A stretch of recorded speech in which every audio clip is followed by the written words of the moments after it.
All right, Brandon, I think we've teased them long enough. We are ready for your hot read plays for next week. Also, just looked at DraftKings. That line back on the board. So what are you doing?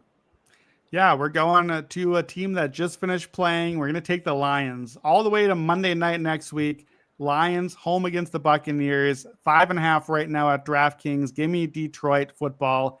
I think the Lions are a lot better. I think this line should be north of a touchdown.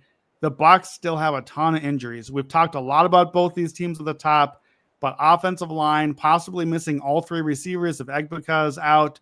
They still get injuries at corner. They're still missing Bucky Irving.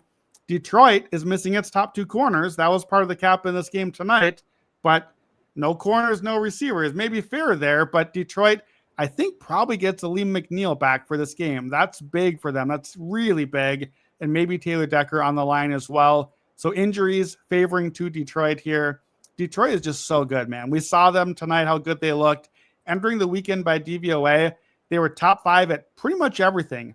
Offense, rushing and passing, defense, running and passing, special teams, top 5 everything. The Bucs have a few weak links. The running offense has not been good, and the passing defense hasn't been good. And in particular, Jared Goff and Amon-Ra St. Brown have shredded this Todd Bowles defense. These teams played 3 times the last 2 years, once in the playoffs. The Lions won 2 of the 3, including the playoff game. The one game the Bucs won, the Lions had more than double the yardage and badly outplayed them. They just had some turnovers in there. Goff averaged 316 yards in those games.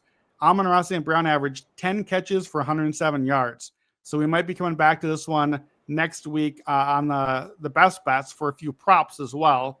But Jared Goff, we mentioned this before, with the Lions indoors, untouchable. 35, 12-1 ATS, 75% cover rate.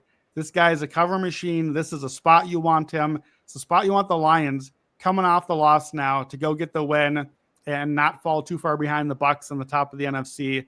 5.5 points. Love it below the key number, 6 and 7. Grab it now. I think it's going to move up quickly.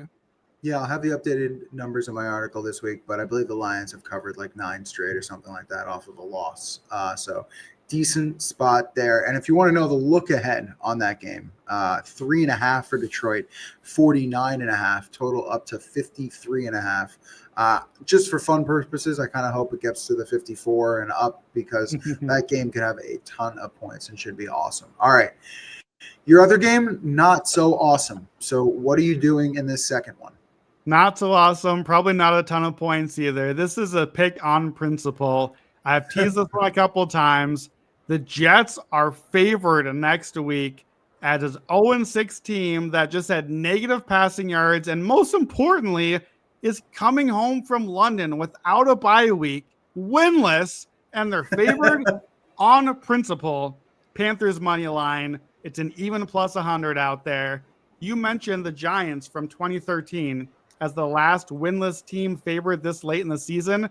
I only found 5 in our entire BetLab system. So like over 2 decades of data, week 7 and later, we just don't see teams favored. Here's what that tells me. They're not going to be favored. They're not going to be in that group once we get to kickoff. Slightly more common, week 7 or later, winless teams, underdogs of a field goal or less. That's where we're going to end up here. Those teams are 4-9 straight up. And I think that's where we're going to end up as well. I think the Panthers are going to get the win. We talked about their defense coming together a little bit, particularly against the run. They just held that Dallas run game in check.